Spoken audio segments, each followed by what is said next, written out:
Merci, Monsieur le Président. L'inflation, avant de commencer, je voudrais souligner que je vais partager mon temps avec l'honorable député de Etobicoke-Matakwak. L'inflation, c'est le coût des dépenses que le gouvernement vous a dit étaient gratuites.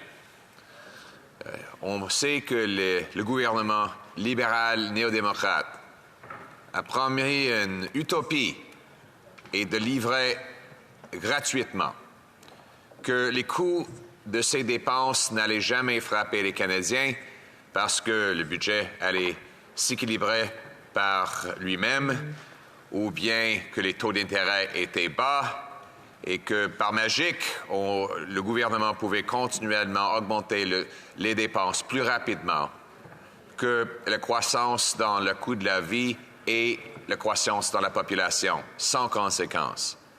Aujourd'hui, les Canadiens, après 8 ans de ce gouvernement et ce premier ministre libéral néo-démocrate, les Canadiens sont en train de voir les factures. Ils le voient dans les paiements hypothécaires qui ont augmenté de moyen de 150 %, plus que le double.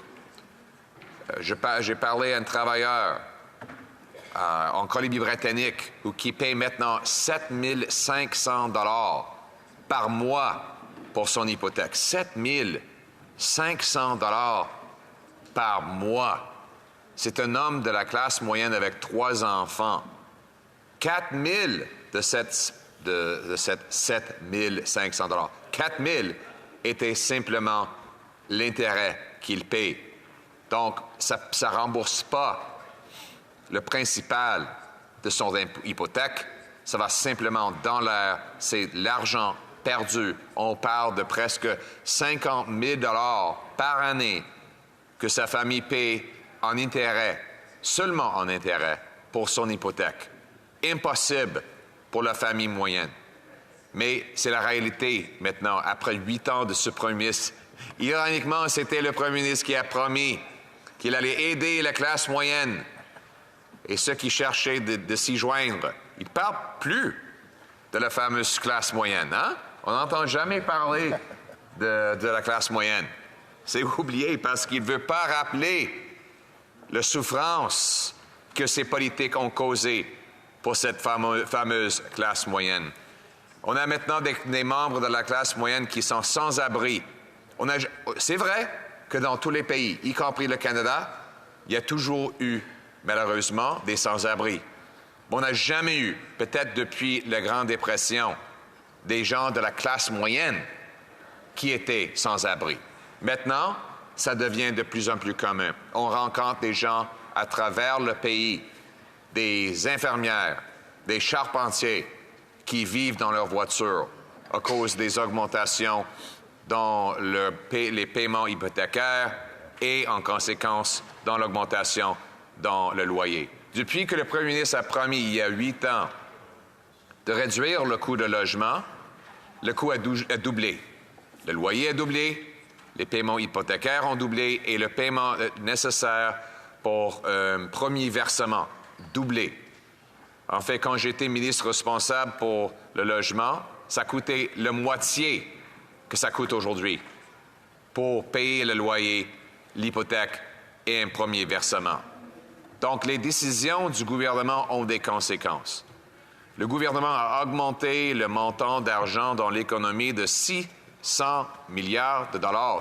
C'est une augmentation de 1,8 000 milliards de dollars à 2,4 000 milliards de dollars. Donc, cette augmentation de 32 % dans l'approvisionnement de la monnaie était 8 fois plus rapidement que la croissance réelle de l'économie. Ça veut dire qu'on a l'argent qui achète des produits augmente en quantité 8 fois plus rapidement que ces produits. Donc, on a, en conséquence de l'inflation. Le Banque du Canada doit y répondre en augmentant les taux d'intérêt, ce qui frappe encore les mêmes personnes qui ont la misère d'acheter la nourriture et payer leur loyer et leur hypothèque. Que fait le gouvernement? le gouvernement force encore le Banque du Canada de garder les taux d'intérêt hauts.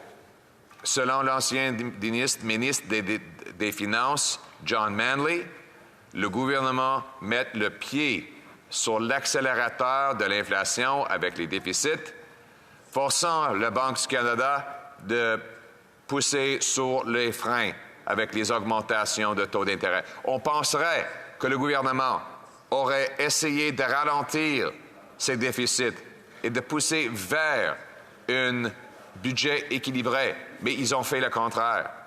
Il y a 6 mois, le gouvernement a dit vouloir équilibrer le budget par 2028. Mais soudainement, ils ont changé d'idée dans leur budget pour dire non, on ne va jamais équilibrer les budgets. Et la semaine dernière, on a appris du directeur parlementaire du budget que le déficit est 15 % plus élevé que promis dans leur budget. Donc, c'est une perte de contrôle totale, donc, pour laquelle les Canadiens payent présentement la facture. Ça, c'est sans mentionnant le prix futur que nos enfants vont devoir payer. Donc, nous proposons des solutions guidées par le gros bon sens. Le gros bon sens, c'est-à-dire une loi dollar pour dollar qui forcerait le gouvernement de trouver $1 de l'économie pour chaque nouveau dollar de dépenses. L'élimination de gaspillage comme le Arrive Can App, le Banque de l'infrastructure et d'autres idées qui ont augmenté et gonflé le coût du gouvernement. Le but devrait être d'équilibrer le budget pour réduire les taux d'intérêt et l'inflation et permettre les Canadiens de garder leur maison et nourrir leur famille. C'est ça, le gros bon sens. Thank you, Mr. Speaker. Merci, Monsieur le Président.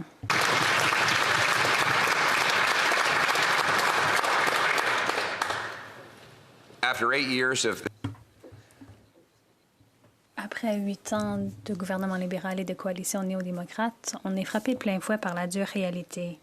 L'inflation, c'est le prix qu'on a à payer pour tous les programmes qui étaient soi-disant gratuits. Le premier ministre a dit qu'il pouvait doubler la dette, mais ne vous en faites pas, le budget va s'équilibrer lui-même. Il a même dit que les taux d'intérêt étaient bas.